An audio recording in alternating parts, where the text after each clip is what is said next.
جب تک کہ لوگوں میں گناہوں کا احساس زندہ تھا وہ عبادت کر کے بھی اللہ سے ڈرتے تھے, وہ عبادت کر کے بھی رب کی بارگاہ میں آنسو بہاتے تھے کہ مولا میں تو حق ادا نہ کر سکا. لیکن آج احساس نہیں ہے, اس لیے لوگ ہنستے ہنستے افطار کرتے ہیں. حالانکہ صحابہ کا معمول تھا جب افطار کا وقت آتا وہ ہاتھوں کو اٹھا کر کے روتے اور کہتے مولا روزہ تو چلا گیا لیکن روزے کا حق نہ ادا ہو سکا. آنسو بہاتے, ڈرتے. لیکن آج ایسا کچھ بھی نہیں ہے.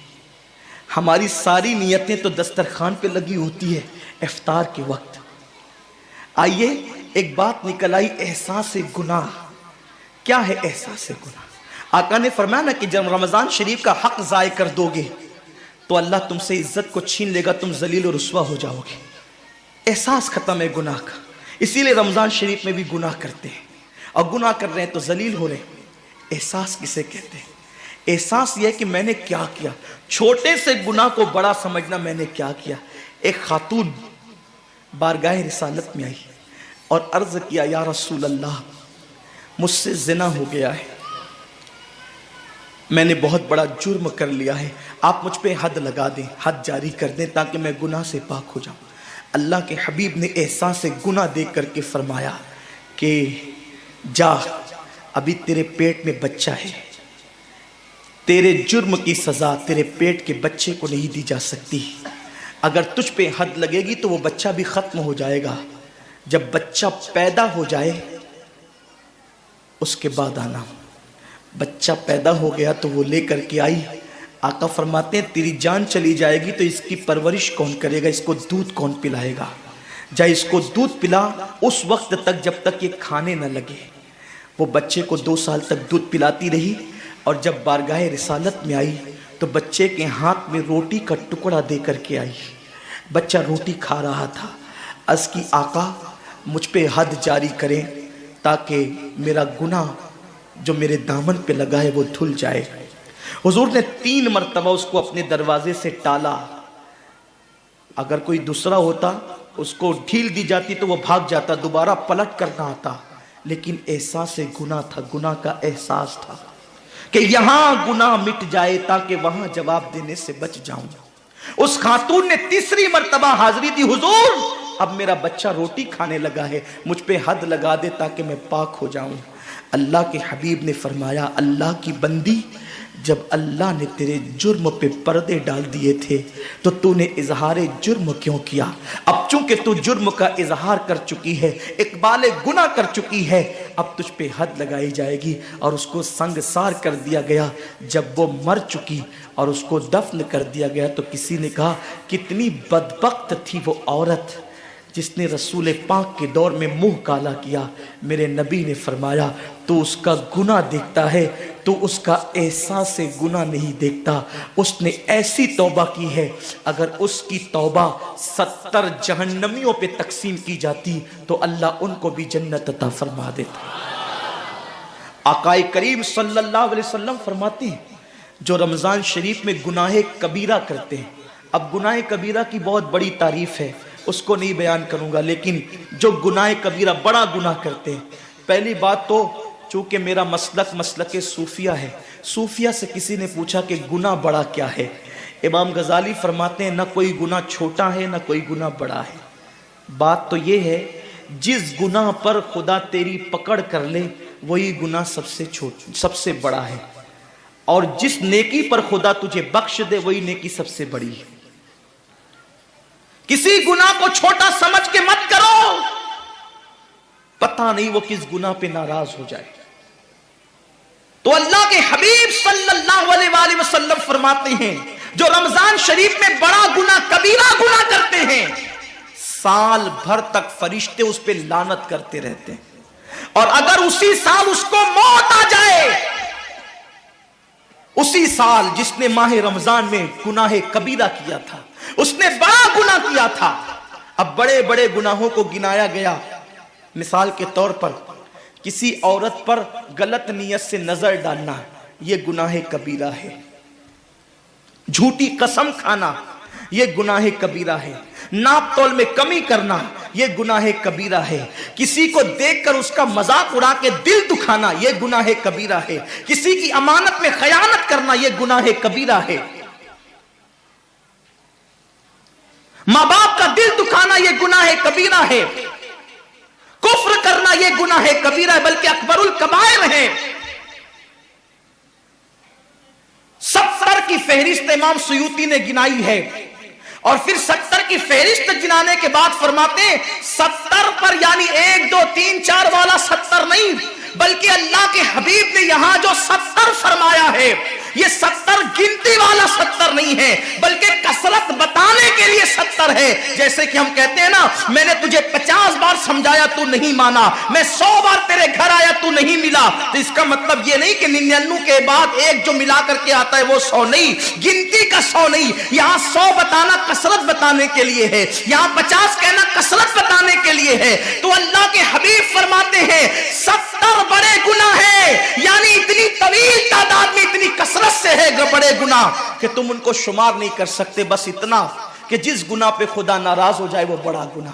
تو جس نے رمضان شریف میں قصدن بڑا گناہ کیا، قصدن، نماز کو چھوڑنا بھی گناہ کبیرہ ہے، نماز کو ترک کرنا بھی گناہ کبیرہ ہے. میرے آقا صلی اللہ علیہ وسلم کے دیوانوں، کھیل کود میں وقت کو ضائع کرنا، وقت کا ضیاع، یہ بھی گناہ کبیرہ ہے. آقا فرماتے ہیں جس نے رمضان شریف میں گناہ کبیرہ کیا، اس رمضان سے لے کر آنے والے رمضان شریف تک فرشتے اس پہ لعنت کرتے. یہ لعنت کیا ہے؟ لعنت سمجھتے ہیں؟ لعنت کا مطلب یہ ہے جس پہ لعنت پڑی وہ ہمیشہ کے لیے اللہ کی رحمت سے دور ہو گیا. انسان کی لعنت کیا ہے؟ انسان کی لعنت، ایک جانور پر حضور علیہ الصلوۃ والتسلیم کسی صحابی کے جانور پر بیٹھے تھے، وہ دھیرے چل رہا تھا. کسی نے کہہ دیا کہ اس پہ لعنت ہو، یہ دھیرے چلتا ہے. حضور علیہ السلام نے اس جانور کے نیچے اتر کر فرمایا جس پہ لعنت کر دی گئی میں اس جانور پہ سواری نہیں کر سکتا. یہ ایک انسان کی لعنت کا اثر ہے. جس پہ معصوم فرشتے لعنت کرے اس کا انجام کیا ہوگا؟ وہ بھی 1 2 لعنت نہیں. رمضان شریف کو چھوٹا مت سمجھیے. 1 کے 70 پر آپ کی نظر ہے، گناہ نیکیوں کی کثرت پہ آپ کی نظر ہے، گناہوں کی تباہی پہ آپ کی نظر نہیں ہے. اللہ کے رسول صلی اللہ علیہ وسلم نے فرمایا جیسے ماہ رمضان شریف میں نیکیوں کا درجہ بڑھ جاتا ہے، ویسے ماہ رمضان شریف میں گناہوں کا بھی معاملہ بڑھ جاتا ہے. یعنی اگر رمضان شریف میں تم 1 گناہ کرو گے تو اور دنوں کے اندر جو گناہ کرتے تھے اب اس گناہ سے زیادہ تمہیں عذاب دیا جائے گا، کیونکہ آپ نے ماہ رمضان کی حرمت کو پامال کیا ہے، آپ نے ماہ رمضان شریف کی عزت کو پامال کیا ہے. تو سوچو انسان کی لعنت پڑے، یہ حال ہے. تو جس پہ فرشتوں کی وہ بھی 1 2 نہیں، پورے سال تک فرشتے لعنت کرتے ہیں. اور اللہ کے نبی صادق و مصدوق نبی نے فرمایا کہ اگر وہ اسی سال رمضان شریف آنے سے پہلے مر جائے تو اس کے پاس کوئی نیکی نہیں ہوگی جو اس کو جہنم کی آگ سے بچا سکے، اور اس کا ٹھکانہ تو جہنم ہی ہوگا. خدا کے لیے اپنے حال پہ رحم کرو، اپنے آپ کو جہنم کا ایندھن مت بناؤ.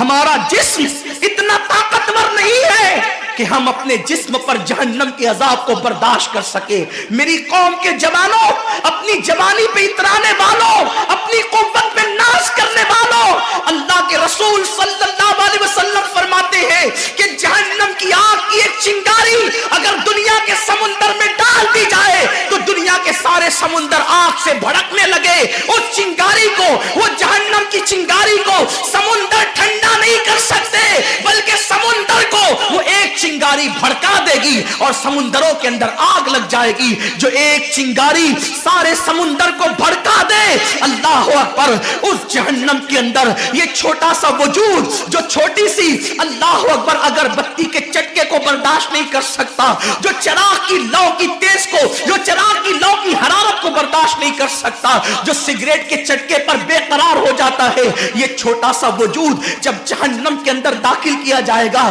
اس وقت اس وجود کا کیا ہوگا؟ میرے آقا مصطفیٰ جان رحمت فرماتے ہیں کہ جب پہاڑوں کو جہنم میں ڈالا جائے گا تو پہاڑ ایسے